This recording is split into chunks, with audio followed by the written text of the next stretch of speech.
दुनिया के मौजूदा हालात को देखकर आप कह सकते हैं न्यूक्लियर युग बहुत करीब है। परमाणु संपन्न देशों की उंगलियां ट्रिगर को दबाने के लिए एकदम तैयार बैठी हैं। पूरी दुनिया इन ताकतवर देशों की नीतियों से खौफ में है, लेकिन असली खतरा परमाणु शक्ति से संपन्न ये 9 देश नहीं, बल्कि वो 40 देश हैं जो किसी भी वक्त परमाणु बॉम्ब बना सकते हैं। एक मशहूर इतिहासकार और लेखक ने अपनी किताब में दावा किया है कि दुनिया में 40 देश ऐसे हैं जो आज नहीं तो कल परमाणु बॉम्ब बना सकते हैं। एक तरीके से विनाश की गुप्त तैयारी चल रही है, और अगर इसी तरह गंभीरता से ध्यान इस पर नहीं दिया गया तो मानव सभ्यता एक खतरनाक मोड़ पर पहुंच जाएगी।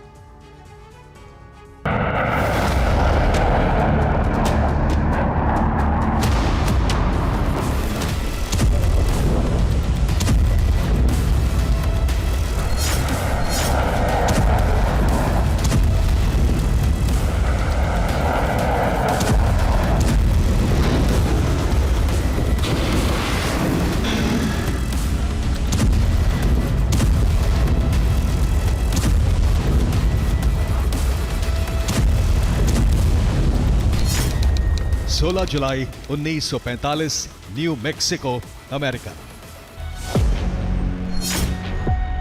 न्यू मैक्सिको के रेगिस्तान में जब सूरज उग रहा था, तभी धरती के सीने पर एक जोरदार धमाका हुआ।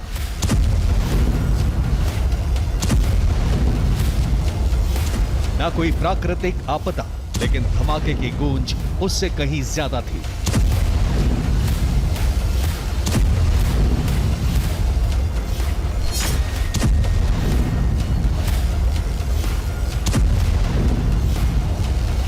रेगिस्तान की हवा बारूद की गंध को पहचानती थी, लेकिन उस विस्फोट के बाद हवा में अनजाने डर की गंध फैल गई। ये दुनिया का पहला परमाणु परीक्षण था। इस परीक्षण को अमेरिका ने नाम दिया था ट्रिनिटी टेस्ट।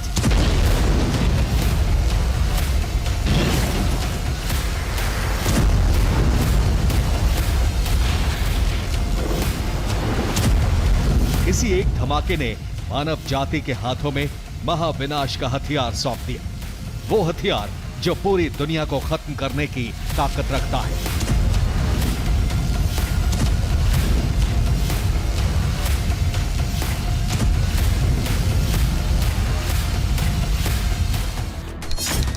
छह अगस्त 1945, हिरोशिमा, जापान।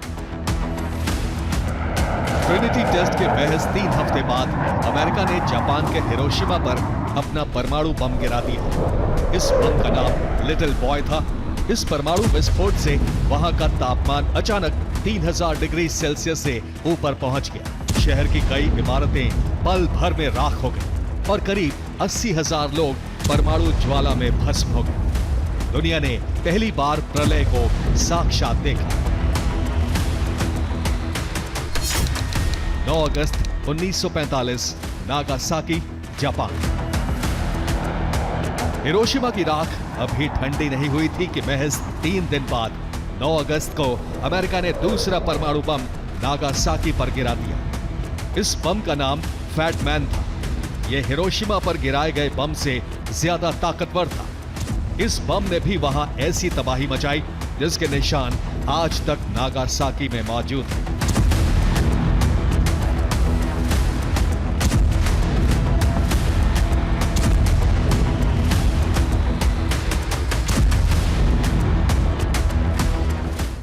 धमाकों के बाद इंसान को रुक जाना चाहिए था, लेकिन असली दौड़ इसी के बाद शुरू हुई। दुनिया के हर बड़े देश ने इस हथियार को अपनी ताकत का पैमाना बना लिया। एक के बाद एक परमाणु परीक्षण होते चले गए।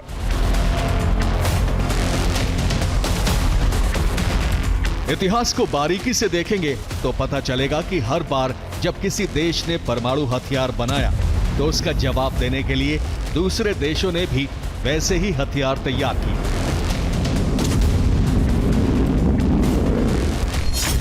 सबसे पहले अमेरिका ने न्यूक्लियर वेपन बनाए तो जवाब में सोवियत यूनियन ने परमाणु कारखाना खोल दिया। सोवियत की ताकत बढ़ी तो ब्रिटेन ने भी परमाणु क्लब में खुद को जोड़ लिया। ब्रिटेन की न्यूक्लियर क्षमता ने फ्रांस की चिंता बढ़ाई और फ्रांस भी इस तकनीक का मालिक बन गया। फिर यूरोप में चल रही न्यूक्लियर रेस एशिया तक पहुंची। चीन ने अपना पहला परमाणु परीक्षण कर दुनिया को चौंका दिया। चीन के दबदबे का जवाब सबसे पहले भारत ने दिया। 1974 में स्माइलिंग बुद्धा टेस्ट और 1998 के पोखरण परमाणु परीक्षणों के साथ भारत के बाद पाकिस्तान ने चोरी की तकनीक से अपनी न्यूक्लियर क्षमता हासिल कर ली। उधर मिडिल ईस्ट में इजराइल पहले ही गुपचुप तरीके से परमाणु शक्ति बन चुका था। हालात ये हैं कि हिरोशिमा और नागासाकी के 70 वर्षों बाद आज आधिकारिक तौर पर दुनिया के 9 देश परमाणु शक्ति से संपन्न हैं। लेकिन मशहूर इतिहासकार और लेखक सेर्ही प्लोखी का मानना है कि असली खतरा इन 9 देशों से नहीं बल्कि उन 40 देशों से है जो किसी भी वक्त परमाणु हथियार बना सकते हैं। दरअसल सेर्ही प्लोखी ने द न्यूक्लियर एज नाम से एक किताब लिखी है। उसमें प्लोखी ने दावा किया है दुनिया के 40 देश ऐसे हैं जिनके पास न्यूक्लियर बम बनाने लायक तकनीक, वैज्ञानिक, प्लूटोनियम और हाई ग्रेड यूरेनियम पहले से मौजूद है। उन्हें सिर्फ फैसला करना है और वो कुछ ही हफ्तों में परमाणु शक्ति बन सकते हैं। प्लोखी ने खुलकर उन देशों का नाम तो नहीं बताया, लेकिन अपनी किताब में एक इशारा जरूर किया। यह इशारा आप भी समझ सकते हैं। इस वक्त जापान के पास दुनिया का सबसे बड़ा प्लूटोनियम भंडार है। दक्षिण कोरिया के पास ऐसी परमाणु तकनीक है जिससे वो 1 महीने में बम तैयार कर सकता है। ईरान के पास 60% संवर्धित यूरेनियम है, यानी वो भी परमाणु बम बनाने के बेहद करीब है। तुर्की और सऊदी अरब कई बार परमाणु बम में अपनी रुचि दिखा चुके हैं। स्वीडन, कनाडा और ऑस्ट्रेलिया के पास एडवांस्ड रिएक्टर हैं और भरपूर मात्रा में यूरेनियम है। प्लोखी की चेतावनी को नजरअंदाज नहीं किया जा सकता, क्योंकि दुनिया के 9 मुल्क पहले से ही न्यूक्लियर पावर से लैस हैं। इन 9 देशों के पास जितने परमाणु हथियार हैं, उनसे इस पृथ्वी को 1, 2 या 3 बार नहीं बल्कि 12 बार मिटाया जा सकता है।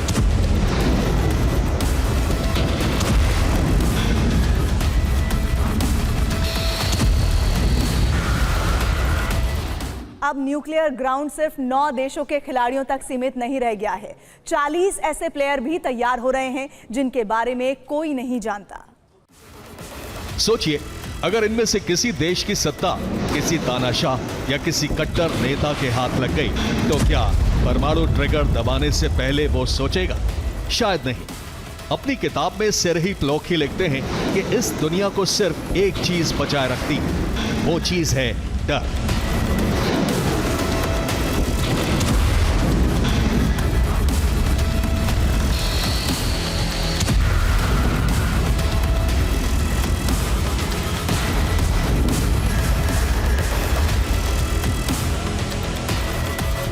इंसान अपने वजूद के खत्म होने से डरता है। लोगों को खुद के विनाश से डर लगता है। जिस दिन ये डर खत्म हो गया तो समझो मानव सभ्यता भी खत्म हो जाएगी। Bureau report, TV9 Bharatvarsh.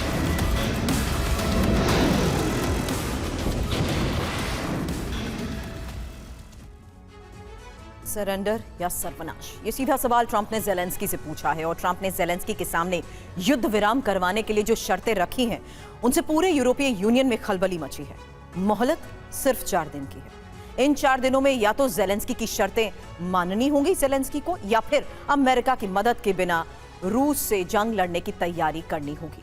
और इन शर्तों में है क्या और कैसे पिछला हफ्ता इस युद्ध का सबसे खतरनाक वक्त साबित हुआ, देखिए इस रिपोर्ट में। 4 दिन, सिर्फ 4 दिन, और इसके बाद यूक्रेन का सरेंडर या सर्वनाश ये तय हो जाएगा।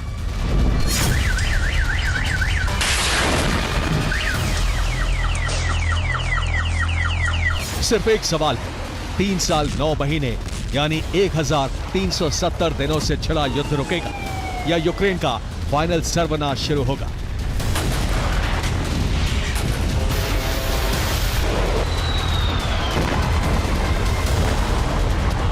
ट्रंप ने 28 सूत्रीय प्रस्ताव दे दिया है, उसे मानने की डेडलाइन भी दे दी है। ये डेडलाइन है 27 नवंबर, यानी सिर्फ 4 दिन बाद।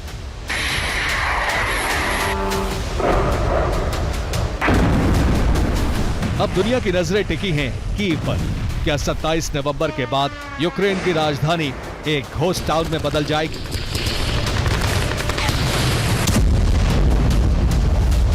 बीते 3 दिन में यूरोप में परिस्थितियां तेजी से बदली हैं।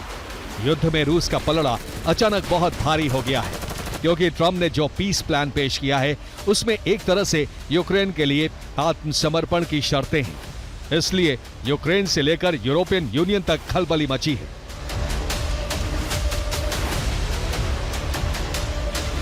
अमेरिका ने ट्रंप की वापसी के बाद यूक्रेन और रूस के बीच युद्ध रोकने के लिए 28 सूत्रीय पीस प्लान रखा, लेकिन ये प्लान यूरोप को चुभ रहा है, कीव को डरा रहा है और ट्रंप पुतिन के तेवर बता रहे हैं कि ये प्लान रूस के पक्ष में झुका है और बहुत झुका है।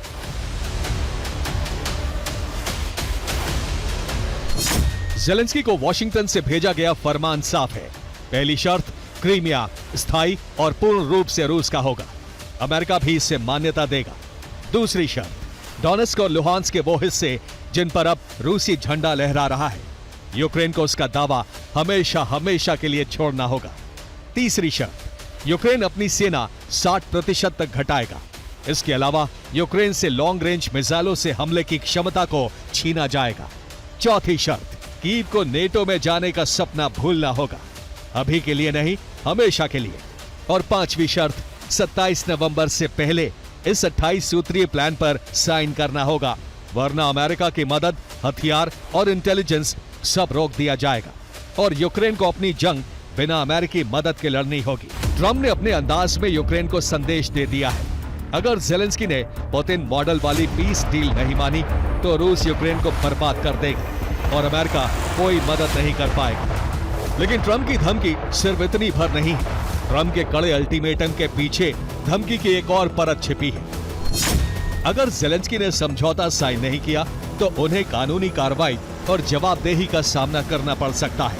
अमेरिका से यूक्रेन को मिली मदद के लिए हुए भ्रष्टाचार के आरोप में ज़ेलेंस्की को जेल में डाला जा सकता है।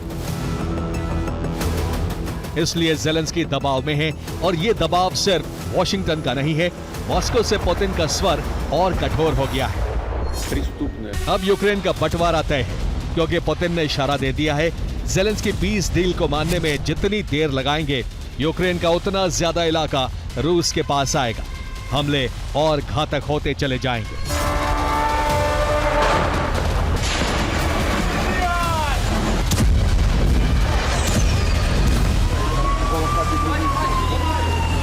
बीते हफ्ते रूस ने यूक्रेन पर सबसे भीषण मिसाइल और ड्रोन हमले किए।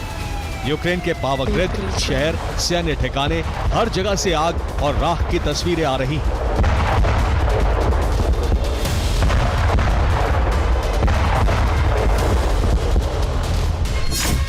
उन्नीस नवंबर को रूस ने यूक्रेन के 11 शहरों पर एक साथ बहुत बड़ा हमला किया। रूस ने 475 से ज्यादा ड्रोन और 48 मिसाइलें एक साथ लॉन्च कर दी। इस बड़े हमले में कम से कम 3 बच्चों समेत 25 लोगों की मौत हो गई और 125 से ज्यादा लोग घायल हो गए। कीव इंडिपेंडेंट की रिपोर्ट के मुताबिक 21 नवंबर को रूस ने रात में 115 ड्रोन लॉन्च किए, जिनमें से 95 को यूक्रेनी एयरफोर्स ने इंटरसेप्ट किया। यूक्रेनी मीडिया के मुताबिक 22 नवंबर को रूस ने इस्कंदर M बैलिस्टिक मिसाइल और 100 से ज्यादा ड्रोन से हमला किया। अल जजीरा की रिपोर्ट के मुताबिक 23 नवंबर को सवेरे सवेरे रूस ने नीप्रो इलाके में 60 से ज्यादा ड्रोन स्ट्राइक की है।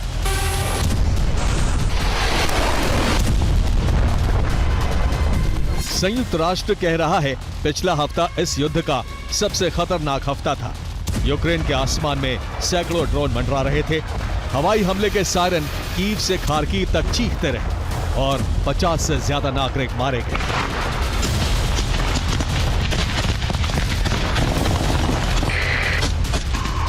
कीव इंडिपेंडेंट के अनुसार पिछले 4 दिनों से रूस की KH-101 क्रूज मिसाइलों के हमले तेजी से बढ़े हैं। सबसे ज्यादा खतरे में लवीव और तेर्नोपिल जैसे शहर हैं। खार्किव पर भी ड्रोन हमले बढ़े हैं।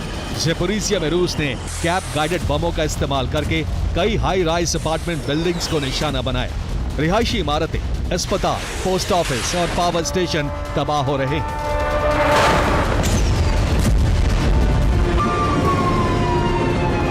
मोर्चों पर दोनों देशों के सैनिकों का भारी नुकसान हो रहा है, लेकिन रूस का पलड़ा भारी है और ज़ेलेंस्की बेबस होकर यूरोपियन यूनियन से कह रहे हैं कि हम सम्मान और नुकसान दो रास्तों के जंक्शन पर खड़े हैं। Denmark, Sweden, Finland, Estonia, Baltic और नॉर्डिक देशों ने साफ कहा है कि शांति हो, लेकिन यूक्रेन की संप्रभुता का सरेंडर करके नहीं। ट्रंप ने भी कह दिया है कि ये फाइनल ऑफर नहीं, लेकिन अब समय बहुत कम है। Bureau report, TV9 Bharatvarsh. अब बात आतंक के उस जहरीले मॉड्यूल की जिसके जरिए पाकिस्तान बड़ी साजिश रच रहा है। अपनी हर रणनीति के फेल हो जाने के बाद पाकिस्तान के आर्मी चीफ आसिम मुनीर अब आतंक फैलाने के लिए केमिकल बम का सहारा ले रहे हैं। रिपोर्ट्स के मुताबिक पाकिस्तानी फौज का ये जनरल काबुल से लेकर बलूचिस्तान तक केमिकल हथियारों से नरसंहार करवा रहा है। मुनीर ने बलूचिस्तान और अफगानिस्तान में बड़ी आबादी को खत्म करने का षड्यंत्र भी रचा। मुनीर की केमिकल बम वाली इस साजिश के सबूत मिले। आखिर क्या है मुनीर की केमिकल बम वाली ये साजिश, इस खास रिपोर्ट में देखिए।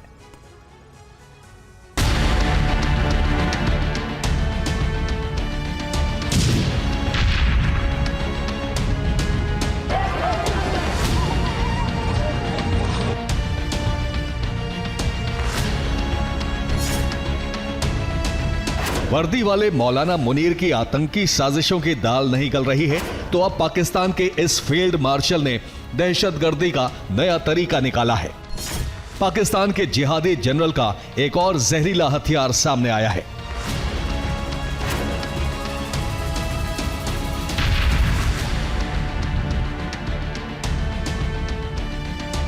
काबुल से बलूचिस्तान तक पाकिस्तान की नई साजिश का पता चला है।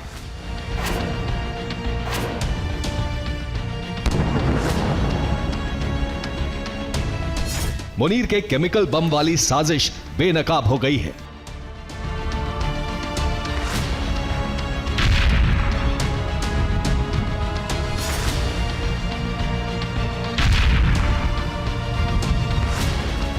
पाकिस्तानी सेना का बुज़दिल जनरल अब दुनिया भर में केमिकल बम वाली जहरीली साजिश रच रहा है।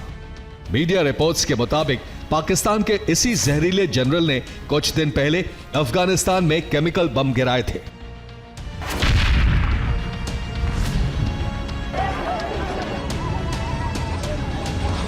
आतंकियों के आका इस जनरल ने बलूचिस्तान में भी केमिकल हथियारों का इस्तेमाल करके पाकिस्तानी फौज की कलंकित वर्दी को कालिमाओं से रंग दिया।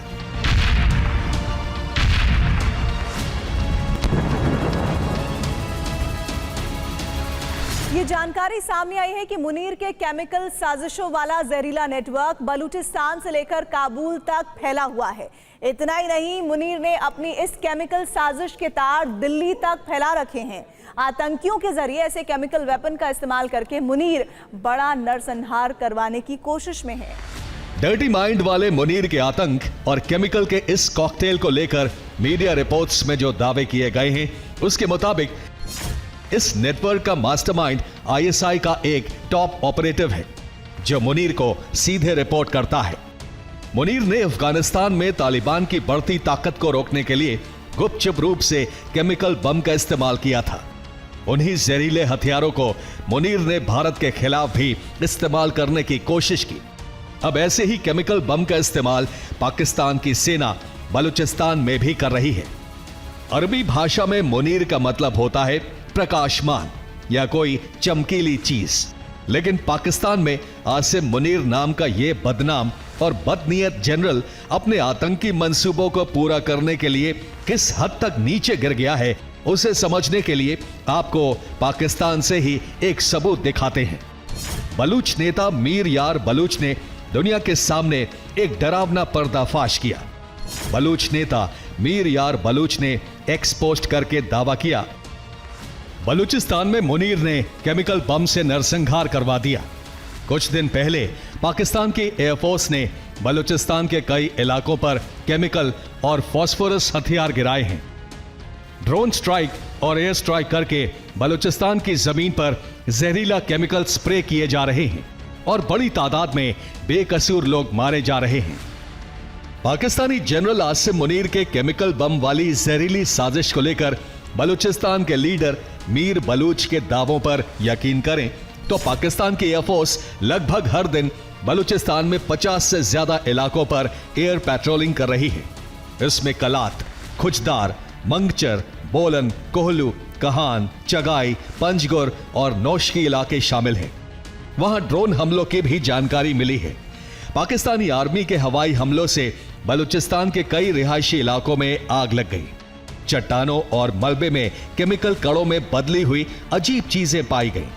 इससे यह पता चलता है कि पाकिस्तानी सेना ने बलूचिस्तान में हमले के दौरान खतरनाक हथियार इस्तेमाल किए हैं।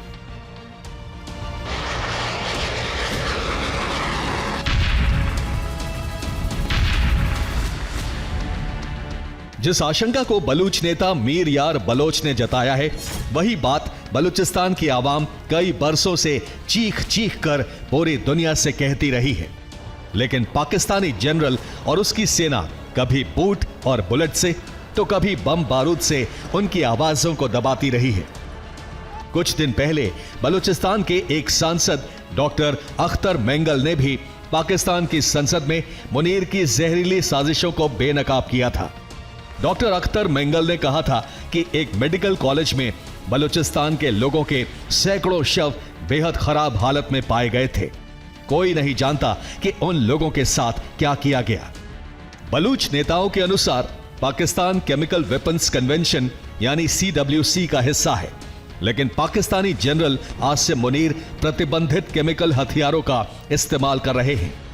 एक अमेरिकी खुफिया एजेंसी की नई रिपोर्ट से पता चला है कि पाकिस्तान मास डिस्ट्रक्शन वाले रासायनिक हथियार तेजी से बनाने की कोशिश कर रहा है। इसके लिए वो चीन की मदद से तकनीक और सामान हासिल कर रहा है। यही नहीं, पाकिस्तान चोरी छिपे परमाणु हथियारों की संख्या भी बढ़ा रहा है। रिपोर्ट में कहा गया है कि पाकिस्तान को यह लग रहा है कि वो पारंपरिक सैन्य ताकत के बल पर ना तो भारत से लड़ सकता है, ना ही बलूच विद्रोहियों और तालिबान जैसी ताकतों से जंग जीत सकता है। ऐसे में वो प्रतिबंधित केमिकल हथियारों को आजमा रहा है। यह मुनीर की आतंकी साजिशों का जहरीला प्रयोग है। कुछ दिन पहले तालिबान ने भी दावा किया था कि पाकिस्तान की सेना ने अफगानिस्तान के बॉर्डर वाले इलाकों में छोटे छोटे केमिकल पेलोड गिराए थे, जिसकी वजह से लोगों को काफी दिक्कतें हुई थी और कई लोग अस्पताल पहुंचे थे। हमेशा की तरह पाकिस्तानी सेना ने अफगानिस्तान में किसी भी तरह के केमिकल हथियार के इस्तेमाल से साफ तौर पर इंकार किया था, लेकिन बलूचिस्तान और भारत में मिले केमिकल हथियारों के सबूत ये बता रहे हैं कि आतंक और केमिकल का कॉकटेल मुनीर की नई जहरीली साजिशों का ही हिस्सा।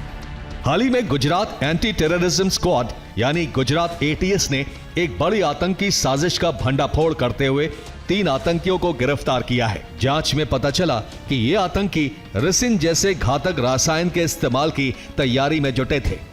गौर करने वाली बात यह है कि रेसिन जैसे घातक केमिकल वेपन के षड्यंत्र की जड़ें सीधे इस्लामाबाद और रावलपिंडी से जुड़ रही हैं। ऐसे में मुनीर की केमिकल बम वाली साजिश के बारे में साफ साफ पता चलता है। Bureau report, TV9 Bharatvarsh. एक महासागर जिसकी लहरों पर इस वक्त सिर्फ एक शब्द तैर रहा है, युद्ध। एक द्वीप जिसे एशिया का टिक टिक करता टाइम बॉम्ब कहा जा रहा है, ताइवान। और 2 देश जिन्हें इतिहास ने बार बार आमने सामने खड़ा किया है, चीन और जापान। आज ये तीनों एक ऐसे मोड़ पर हैं जहां दुनिया का भविष्य बदल सकता है। 12 नवंबर को जापानी प्रधानमंत्री के मुंह से निकले शब्द धमाके की तरह गूंजे। इसके बाद से चीन और जापान में टेंशन चरम पर है, क्योंकि ताइवान की दूरी जापान के ओकिनावा द्वीप से सिर्फ 450 किलोमीटर है। ऐसे में अगर चीन ने ताइवान पर हमला किया तो इसकी आंच जापान को भी महसूस होगी। आखिर कैसे एशिया का शक्ति संतुलन बिगड़ रहा है? क्या चीन जापान युद्ध का काउंटडाउन शुरू हो गया है? समझिए इस रिपोर्ट से।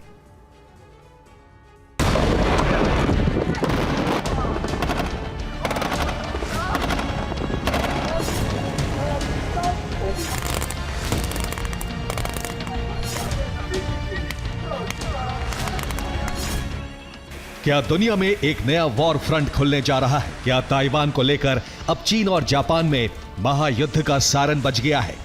दुनिया आज फिर एक ऐसे मोड़ पर खड़ी है जहां बस एक चिंगारी और फिर बारूद की बारिश शुरू हो जाएगी। पैसिफिक महासागर का उबलता हुआ बारूद, ताइवान का बारूदी तट और चीन जापान के बीच बेचैनी से टिमटिमाता हुआ युद्ध का सायरन। ये पहली बार है जब ताइवान को लेकर चीन और जापान आमने सामने आ गए हैं। इसकी शुरुआत 12 नवंबर को जापान के प्रधानमंत्री साने ताकाइची के एक बयान से हुई। साने ताकाइची ने जापान की संसद में कहा, अगर चीन ताइवान पर सैन्य हमला करता है तो ये जापान के अस्तित्व के लिए खतरा पैदा करने वाली स्थिति हो सकती है। ऐसी स्थिति जिसमें जापान सामूहिक आत्मरक्षा के अधिकार का इस्तेमाल कर सकता है। साने ताकाइची के इस बयान के बाद चीन बौखला गया है। 20 नवंबर को मकाऊ में जापान, चीन और साउथ कोरिया के बीच होने वाली त्रिपक्षीय मुलाकात रद्द हो गई है।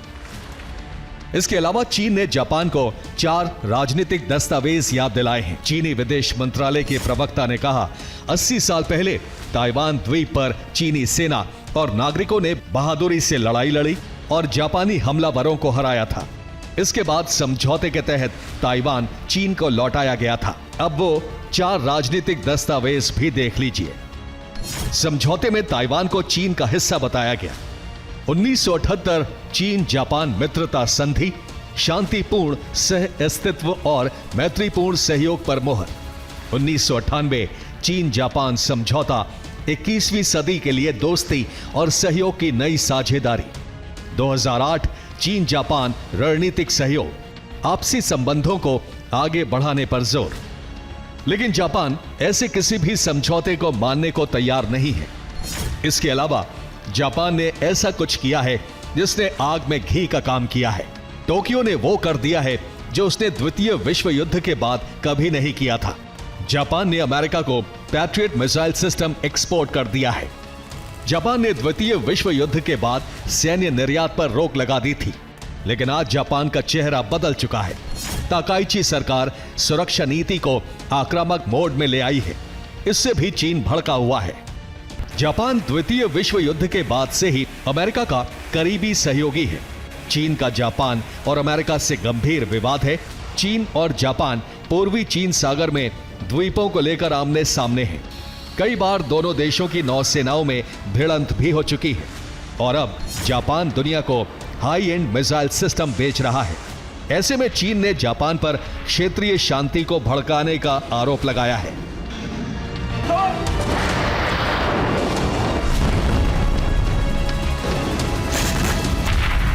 इन सब के बीच जापान की प्रधानमंत्री के चीन पर हमला करने वाले बयान से पूरे चीन में गुस्सा है। अब चीनी सोशल मीडिया में कई वीडियो वायरल हो रहे हैं जिसमें जापान की प्रधानमंत्री के हाथ में एक बम दिखाया गया है। आप देख सकते हैं कि एक कार्टून में जापानी प्रधानमंत्री के हाथ में दूरबीन और दूसरे हाथ में बम है।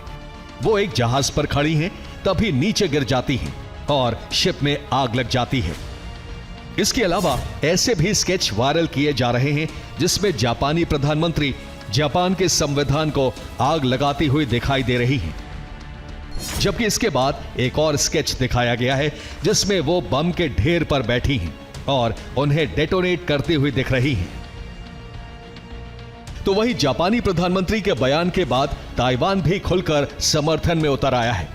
ताइवान के प्रधानमंत्री लाई चिंग-ते ने एक तस्वीर पोस्ट की जिसमें वो जापानी सी फूड खाते हुए दिख रहे हैं। ताइवान के प्रधानमंत्री की इस हरकत ने भी चीन को भड़का दिया। चीन ने कहा कि भले ही ताइवान जापान का कितना भी सपोर्ट कर ले, ताइवान हमेशा चीन का ही हिस्सा रहेगा। वहीं दूसरी ओर जापान के सोशल मीडिया में भी ऐसी तस्वीरें और कार्टून वायरल हो रहे हैं जिसमें जापान की प्रधानमंत्री ताकाइची चीन के राष्ट्रपति जिनपिंग के चेहरे पर स्टिक से हमला करते हुए दिख रही हैं। चीन साफ कह चुका है कि ताइवान एक अलग देश नहीं बल्कि चीन का हिस्सा है और शी जिनपिंग के दौर में यह दावे से बढ़कर सैन्य तैयारी में बदल गया है। ऑस्ट्रेलिया के रक्षा मंत्री रिचर्ड माल्स ने भी इसे द्वितीय विश्व युद्ध के बाद चीन का सबसे बड़ा सैन्य विस्तार बताया है। उन्होंने कहा है कि अगर चीन ताइवान पर हमला करता है तो उसे रोकने के लिए 10,000 मिसाइलें भी कम पड़ेंगी। यानी ताइवान को लेकर महायुद्ध की उल्टी गिनती शुरू हो गई है। एक भी उकसाने वाली हरकत महाविनाश ला सकती है।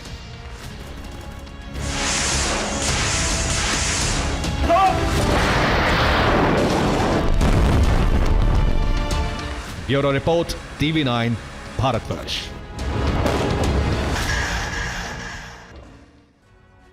और अब दिल्ली ब्लास्ट से जुड़ा एक बड़ा खुलासा। इस मामले में जैसे जैसे एजेंसीज की जांच आगे बढ़ रही है, धमाके की साजिश भी परत दर परत खुल रही है। पकड़े गए आरोपियों से पूछताछ के आधार पर ही एनआईए ने जो जानकारी जुटाई है वो बहुत चौंकाने वाली है। दिल्ली ब्लास्ट में AK-47, तुर्की का terror trip, deep freezer lab और 26 लाख की खूनी फंडिंग का बड़ा कनेक्शन। ये स्पेशल रिपोर्ट देखिए। देश की राजधानी को दहलाने की जो साजिश अल फलाह यूनिवर्सिटी के अंदर रची गई, उसका पर्दाफाश हो चुका है। जांच के दौरान अब इस मामले में कई चौंकाने वाली बातें पता चल रही हैं। इस पूरी साजिश से पर्दा उठाएंगे, लेकिन पहले ये तस्वीर देखिए। ये दिल्ली धमाके को अंजाम देने वाले आतंकी उमर का नया वीडियो है। इस वीडियो में वो उसी कार के अंदर नजर आ रहा है जिससे धमाका किया गया था। ये सीसीटीवी वीडियो 9 नवंबर का बताया जा रहा है। उस रात धमाके वाली ये कार मेवात में देखी गई थी और अगले दिन आतंकी उमर ने विस्फोटक से भरी इसी कार से लाल किले के पास धमाका किया था।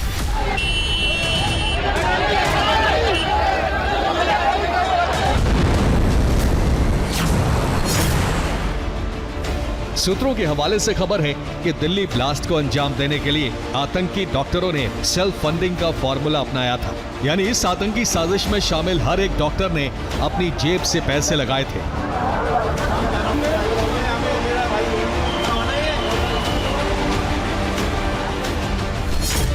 सूत्रों के मुताबिक डॉक्टर मुजम्मिल ने अपनी जेब से 5 लाख रुपए दिए थे, जबकि डॉक्टर आदिल अहमद ने 8 लाख रुपए दिए थे। वहीं डॉक्टर मुजफ्फर अहमद ने भी इस साजिश के लिए 6 लाख रुपए अपनी जेब से दिए थे। इसके अलावा डॉक्टर उमर नबी ने 2 लाख और डॉक्टर शाहीन सईद ने आतंकी साजिश को अंजाम देने के लिए 5 लाख रुपए दिए थे। पैसों का इंतजाम होने के बाद साजिश को आगे बढ़ाया गया, लेकिन खबर है कि इन्हीं पैसों की वजह से डॉक्टर उमर और डॉक्टर मुजम्मिल के बीच झगड़ा हो गया।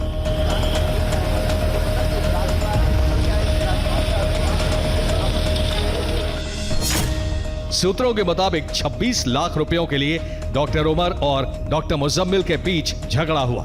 झगड़ा सुलझाने के लिए डॉक्टर उमर ने ग्रुप बनाया। सिग्नल ऐप पर आदिल, मुजफ्फर, इरफान को भी जोड़ा गया। डॉक्टर मुजम्मिल ने मॉड्यूल के सामने 2 शर्तें रखी थी।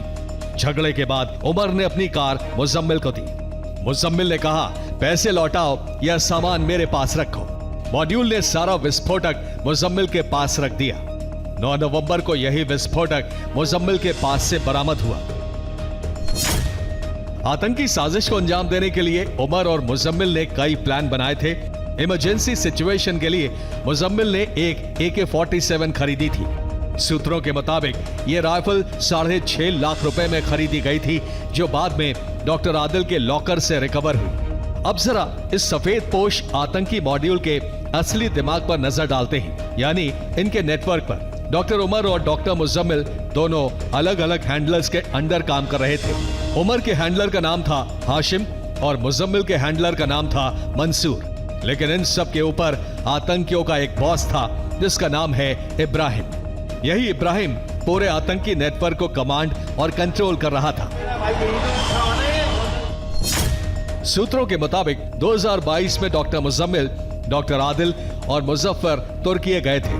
इन तीनों को जिसने वहां जाने के निर्देश दिए उसका नाम है ओकासा। प्लान यह था कि तुर्की से इन तीनों को अफगानिस्तान भेजा जाएगा, लेकिन 5-6 दिन बाद इनके हैंडलर्स ने कहा कि फिलहाल तुम लोगों को अफगानिस्तान नहीं भेजा जा सकता। अब सवाल यह है कि क्यों मना किया गया? कौन सा ऑपरेशन था जो बीच में रुक गया?